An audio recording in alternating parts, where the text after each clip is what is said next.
Good morning, everyone. Please be seated. And try to stay cool. I know it's a little hot in the sun, but this is much better than the alternative down the street. Members of the class of 2016, parents, family members, friends, faculty, and staff, I welcome you to this baccalaureate service, and indeed to the entire series of events that will culminate tomorrow morning with our commencement ceremony.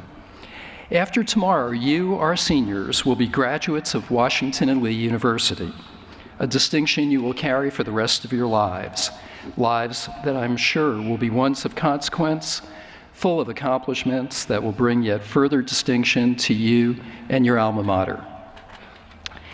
These are a happy few days, though strange in some ways, roller coasters of emotions, mixtures of formality, such as our gathering here this morning, and informality, such as the packing of rooms and apartments, one more tubing trip down Goshen, maybe one last visit to MacDo's, at least until Young Alumni Weekend this fall. There is some sadness in your leave-takings, and perhaps even a small tinge of anxiety, as one chapter of your life reaches its conclusion and another yet to be written looms on the horizon. But let this period be enjoyable, with the kind of joy and gratification that comes with knowing you have done well, that you have grown as individuals and become forever a member of a very special and extended community. There is an established rhythm to the series of events at Washington and Lee. They have changed little over the years, at least in our recent history. Tomorrow, of course, is a time of celebration for you, and for your parents and family as well. Today is one of reflection and of giving thanks. Each of you knows that you would not be here today without the support of family and friends, without the guidance and encouragement of your faculty, without the support of staff, without, indeed, the generations of alumni who have come before you and given of their gifts so that you might benefit from the same experience that so profoundly shaped their lives. And so we gather for this baccalaureate service. It arises from the religious traditions of the university, a university founded by disciplined, thrifty, and strong-willed Scots-Irish Presbyterians. They came to this valley in search of freedom from religious constraint and with the desire to fashion a community of hard-working individuals. From that disposition, they created a place of learning that has always been non-sectarian and non-denominational. The origins of this day go back to the 18th century, and as it was then, it remains a time for us to reflect on how an education shapes the life of a caring individual. For your time here has taught you to share the fruits of your education, to take your life in a direction of service no matter your career, and to be mindful of ideals that transcend the self.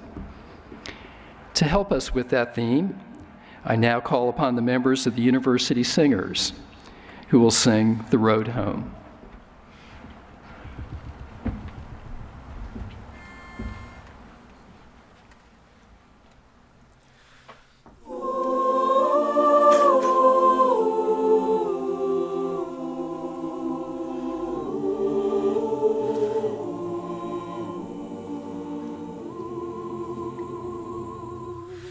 Tell me where is the road I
Well, my thanks to the university singers. We will be hearing from them again a little later in the program.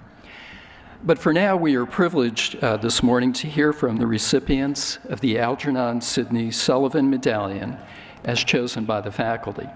This is one of the highest awards at the university.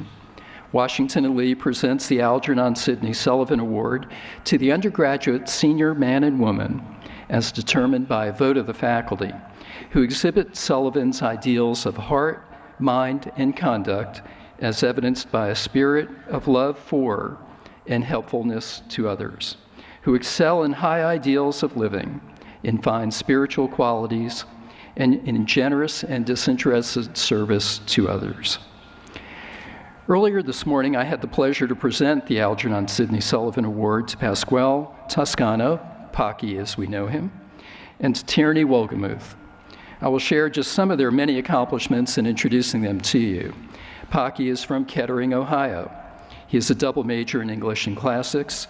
He has served 4 years on the Student Judicial Council, including as chair during this past year.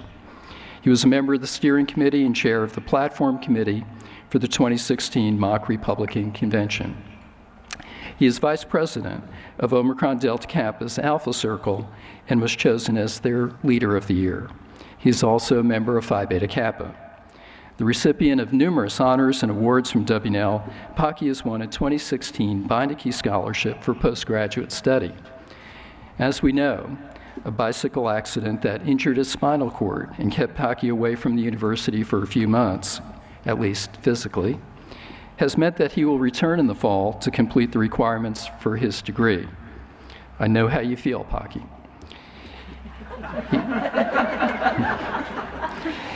He then intends to pursue a PhD in English with the hopes of eventually becoming a college professor.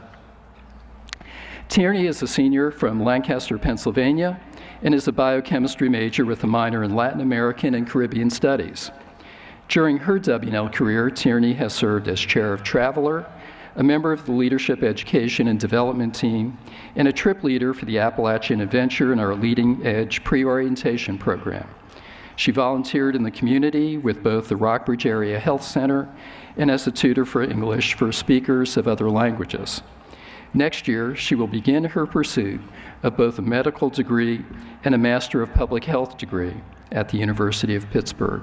So I will now call on both Paki and Tierney in turn to present readings that each of them has chosen to help us celebrate this occasion.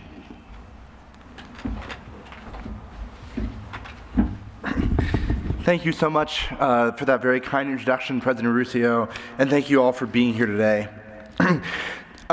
This afternoon, I decided to share with you a passage from an epic poem that is very close to my heart, John Milton's Paradise Lost, which reinvents the story of Adam and Eve's fall from Eden. His verse here, as Adam and Eve prepare for their imminent departure from paradise, proves a salient commentary on the dueling sorrow and anticipation that accompany any significant transition period in life. Adam and Eve bemoan their departure from paradise, and yet they cannot help but to be energized, even exhilarated, by the boundless opportunities before them. Such is the condition of the graduating college senior, as we go forth, hand in hand, with those who have become best friends and treasured mentors, to commence upon a journey we must nevertheless claim as our own. Descended, Adam to the bower where Eve lay sleeping ran before, but found her waked, and thus with words not sad she him received. Whence thou return'st, and whither went'st, I know. For God is also in sleep, and dreams advise, which he hath sent propitious, some great good presaging. Since with sorrow and heart's distress wearied I fell asleep. But now lead on. In me is no delay. With thee to go is to stay here. Without thee here to stay is to go hence unwilling. Thou to me art all things under heaven, all places thou, who from my wilful crime art banished hence. This further consolation yet secure I carry hence. Though all by me is lost, such favor I unworthy am vouchsafed. By me the promised seed shall all restore. So spake our mother Eve, and Adam heard well pleased, but answered not. For now too nigh the archangel stood, and from the other hill to their fixed station, all in bright array the cherubim descended. On the ground gliding Meteorus, as evening mist risen from a river o'er the marish glides, and gathers ground fast at the laborer's heel, homeward returning. High in front advanced, the brandished sword of God before them blazed, fierce as a comet, which, with torrid heat and vapor as the Libyan air adust, began to parch that temperate clime. Whereat, in either hand, the hastening angel caught our lingering parents, and to the eastern gate led them direct, and down the cliff as fast to the subjected plain, then disappeared. They, looking back, all the eastern side beheld of paradise, so late their happy seat. Waved over by that flaming brand, the gate with dreadful faces thronged in fiery arms. Some natural tears they dropped, but wiped them soon. The world was all before them, where to choose their place of rest, and Providence their guide. They hand in hand, with wandering steps and slow, through Eden took their solitary way. Thank you very much.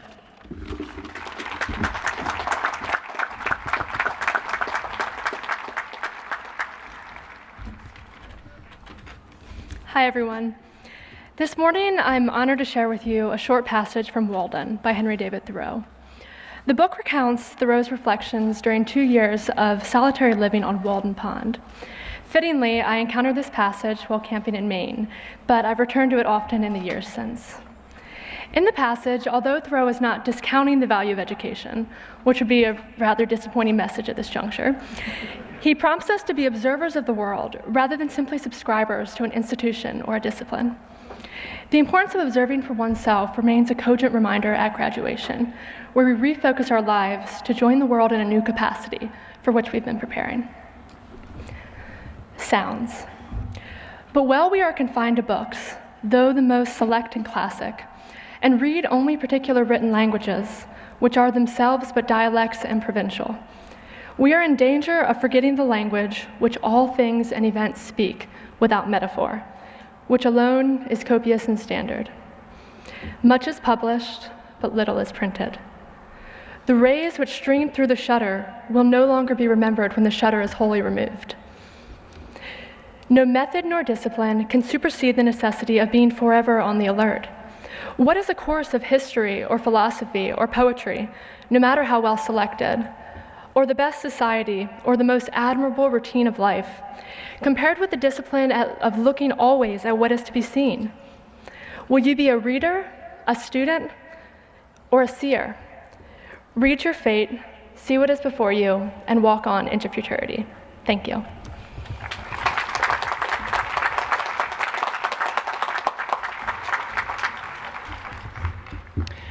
Thank you, Tierney and Pocky, and thank you both for your very great contributions to Washington and Lee these last 4 years. I now have the honor to introduce today's baccalaureate speaker, Elizabeth Knapp. Elizabeth is Associate Provost and Professor of Geology at Washington and Lee. She's also Director of the Johnson Program in Leadership and Integrity. A native of Lexington, Elizabeth received her bachelor's degree from Washington and Lee in 1990 and left Lexington to go across the mountain to Charlottesville, long enough to earn her PhD in environmental science from the University of Virginia, where she specialized in geochemistry and hydrogeology. She returned to her alma mater in 1997 as assistant professor of geology, and her contributions to the community since then have been extensive. She teaches courses in geochemistry, hydrology, and biogeochemistry. For the first 3 weeks of this spring term, she accompanied a first-year seminar on a 3-week field trip to study the geology of the Hawaiian Islands, a sign that she chooses her topics carefully and wisely. In addition to her teaching and research, she served as Associate Dean of the College for 4 years and as Associate Provost for 2 years before becoming my Senior Assistant and beginning her work as Director of the Johnson Program in 2013. In this role, she has worked closely with the Johnson Scholars and has administered the Johnson Endowment and the Johnson Opportunity Grant Program.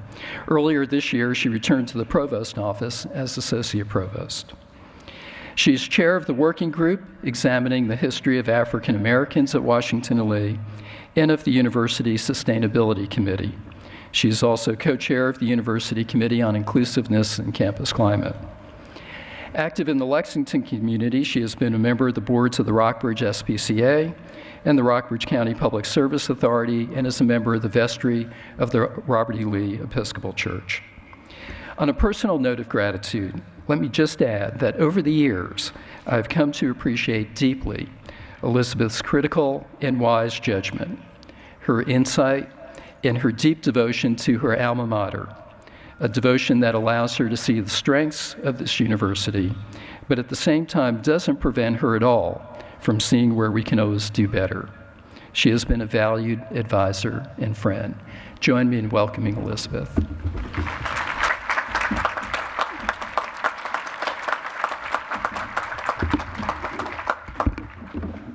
Thank you, President Ruscio. And thank you to the university singers, Pocky and Tierney, congratulations. And thank you for sharing your moving words with us. You both continue to be an inspiration to me. To the trustees, faculty, staff, families, friends, and especially graduates of the class of 2016, I am grateful and humbled to have the opportunity to address you this morning as we pause during our celebrations for a few moments of reflection and remembrance. To those of you who have ever received an email from me, you will know that I usually end the correspondence with 2 words: take care. I've always used that phrase, though I'm not exactly certain why. When email was in its infancy, which I have to admit was after I got out of college, but before you graduates were born, many of my colleagues were adopting cheers, or best, as their informal sign-offs. But take care has always felt right to me, and it still does. In thinking about today's ceremony, I could not help but recall my own graduation events just over 25 years ago. I remember sitting where you're sitting. Well, not quite. Actually, in those days, we held graduation and baccalaureate exercises over in the lawn in front of the Lee and the Lee-Jackson houses. I do recall those 2 days, especially in those non-breathable dark gowns, were blazing hot. And it is a little bit of an irony that you all will experience a little bit of that since your last spring term has been a little bit gloomy weather-wise. What I could not recall recently, however, was the identity of the speaker at my baccalaureate service, nor could I remember the specific wisdom being imparted to us graduates that day. So I had to contact the source of vast institutional knowledge, University Registrar Scott Dittman, to remind me that our speaker that day was the now late Reverend James Finhagen. And I do want to express my gratitude for his remarks that day, but also my apologies for not recalling them precisely. Let me assure you in advance that I won't be offended if your memories of my remarks fade, though I do hope at least some amount of time passes before you forget everything I say this morning. What I do recall distinctly from that time is a conversation with my parents. I was headed off to start my first real job the Monday after graduation. I was soon to be gainfully employed in my field, and my title actually included the word geologist in it, even though the job did include a lot of hand digitizing of analog seismic lines. Geologists, you might understand that. As it was an entry-level job, I would not be getting my first paycheck until the end of the month. And there were bills to pay and transportation costs and rent, and I was broke, flat broke. So I decided to ask my folks for some funds to help get me started. And I apologize ahead of time to my father, who is here today, for sharing this story. And also, for other parents, I do not necessarily advocate this approach. Their response was to point me in the direction of the banks up on the corner of Main and Nelson Streets with this admonishment: debt, get used to it. So, fair enough, I was not especially thrilled about it, but off I went to get acquainted with the loan officers. And as you can imagine, debt was a concept with which I became quite familiar in those early days and years. But the conversation with my parents did not end there. This was a real fledging moment. You know what that is, right? It's when the baby bird has acquired the feathers necessary for flight. For my parents, this was their third such moment. They had already nudged my siblings from our nest, so it was probably more of a trying time for me than for my parents, who did a good job of hiding their glee at their impending empty nest.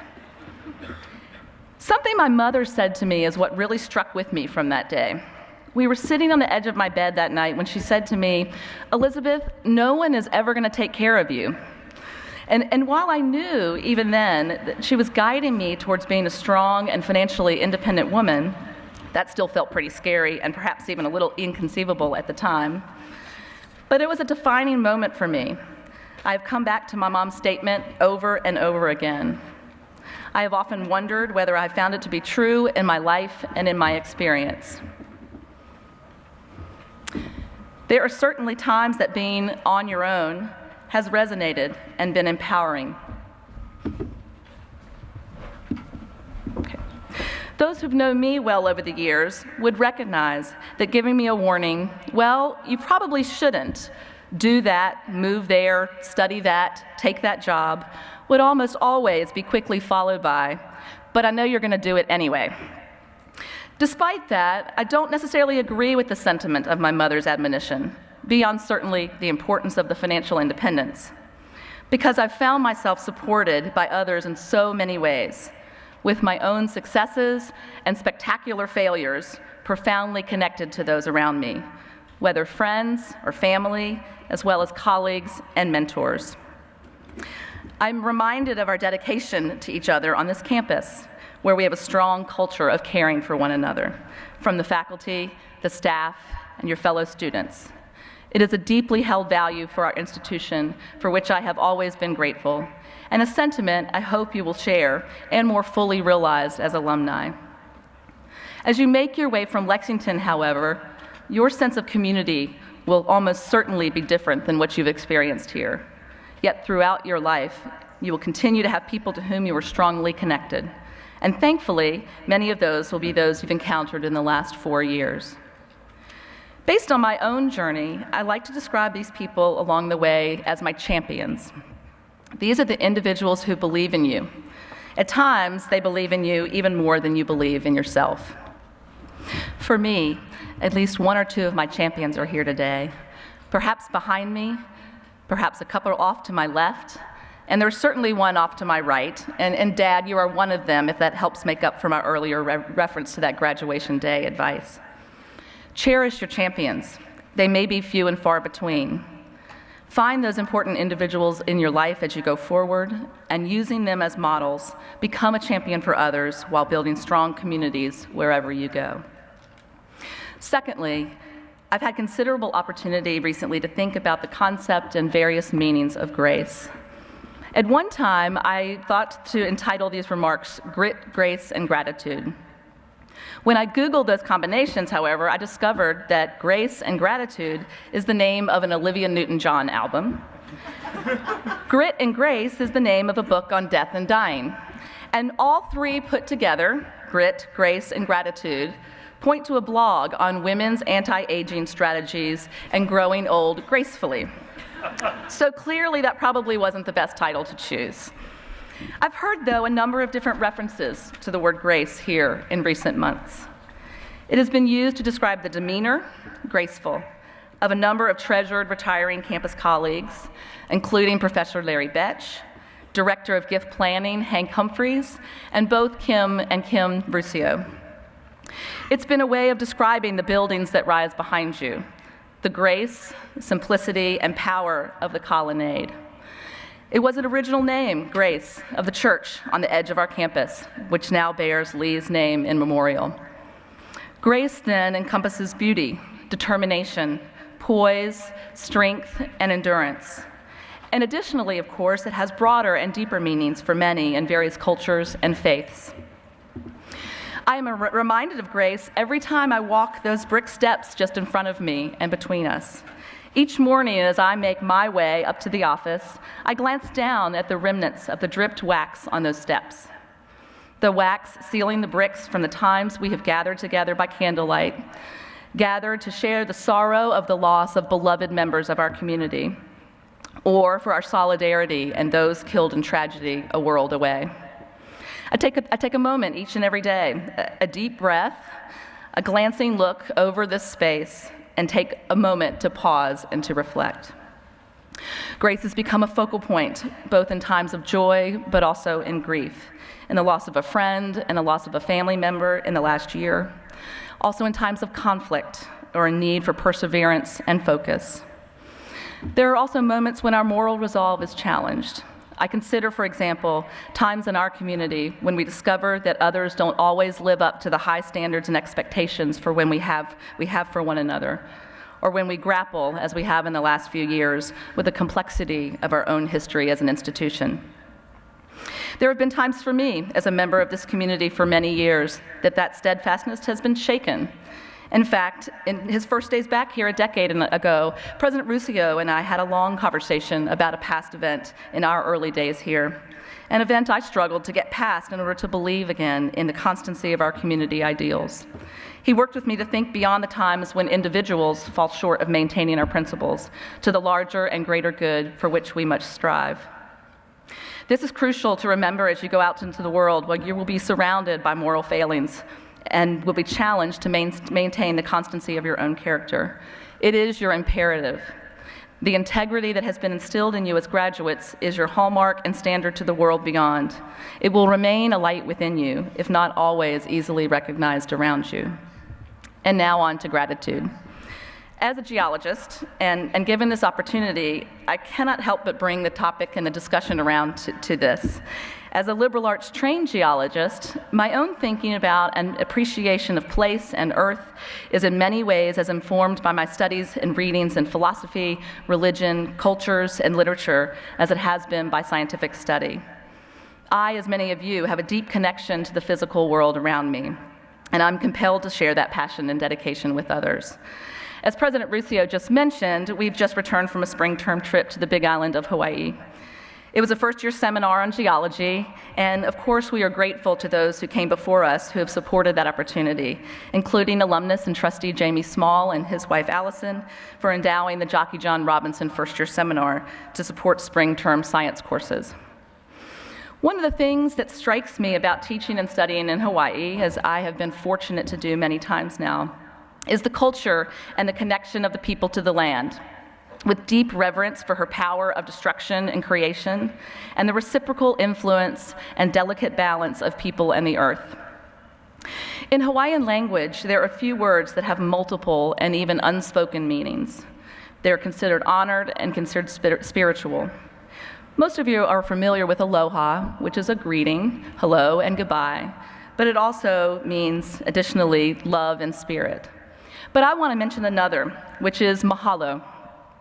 In general, it means thank you or gratitude, but in a deep way, and in one that is described as something that must be experienced to be understood. Mahalo conveys affection, peace, compassion, mercy, and admiration, praise, esteem, and respect.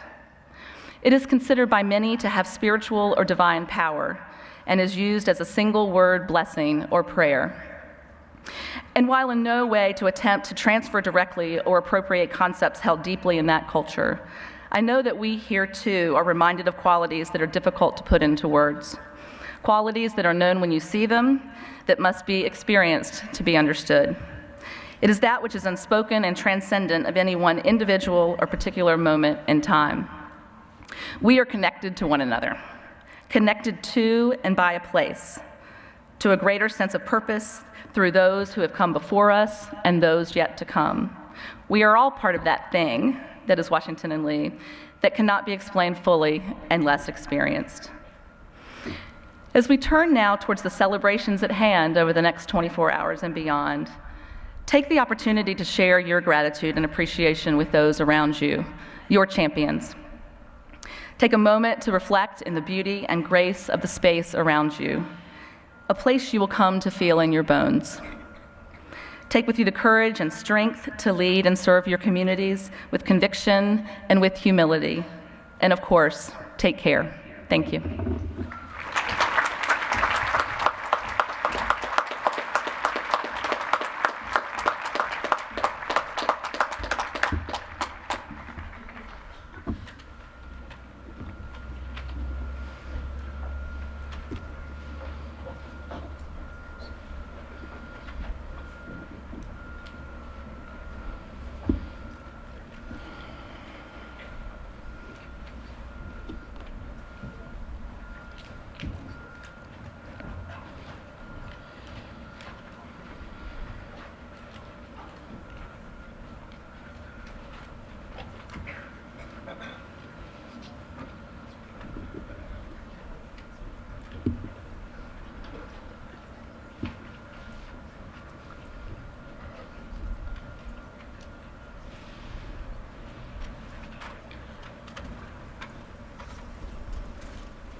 Well, Elizabeth, let me thank you for your very thoughtful remarks, and I think that title, Great Grace and Gratitude, are appropriate in very, very personal ways as well for you. It's a perfectly appropriate title for a talk that you would give. We will now hear once again from the university singers once they get in position.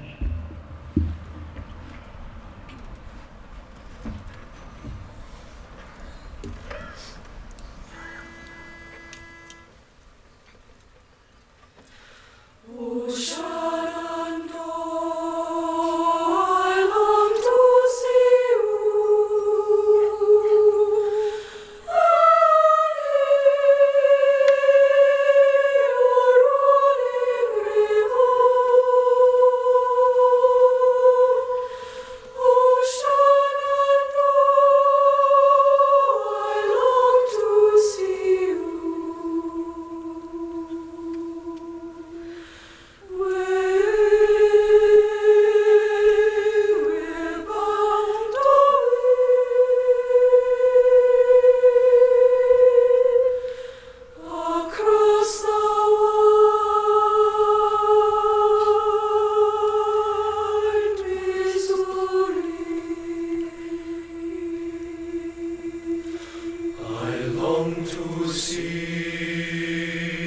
smiling valley,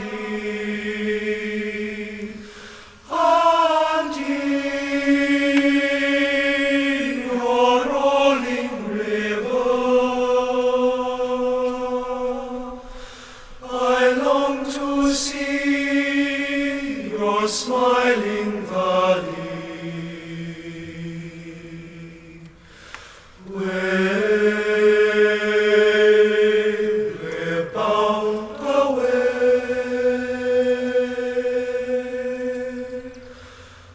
Across the wide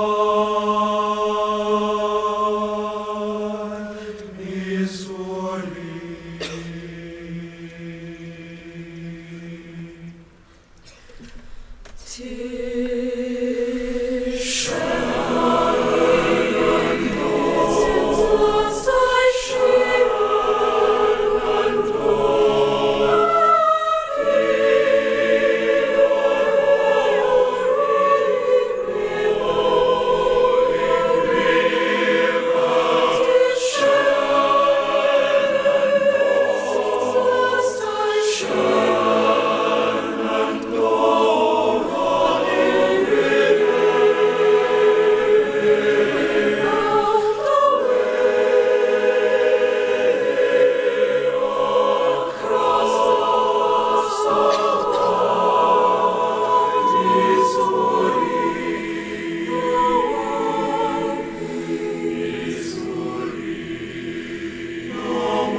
Well, thank you to the University Singers again and their director, Dr. Shane Lynch, for their meaningful contributions to our ceremony this morning. Their work is not yet done. In just a moment, you'll hear from them with the W&L hymn.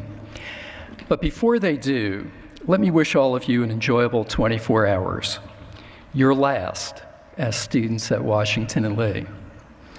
Let it be among the most meaningful hours of your time together. Now, would you please rise for the W&L hymn?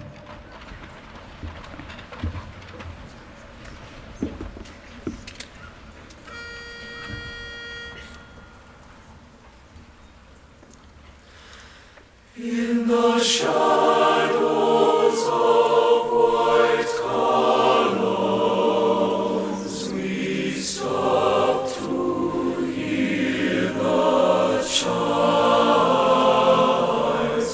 One steps on which we linger, slowly to time.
Well, I just have a few logistical things to mention before we adjourn. First, again, many thanks to the University Singers, especially the seniors who are in the Singers. They're having a bad moment right now, so be sympathetic to them.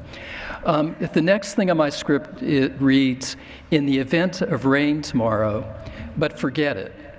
Just bring sunscreen and sunglasses and we'll be fine. Right now, please feel free to join us for lunch on Cannon Green, and if you wish, join us at Lee House afterwards. We are adjourned. We'll reconvene tomorrow at 10 a.m.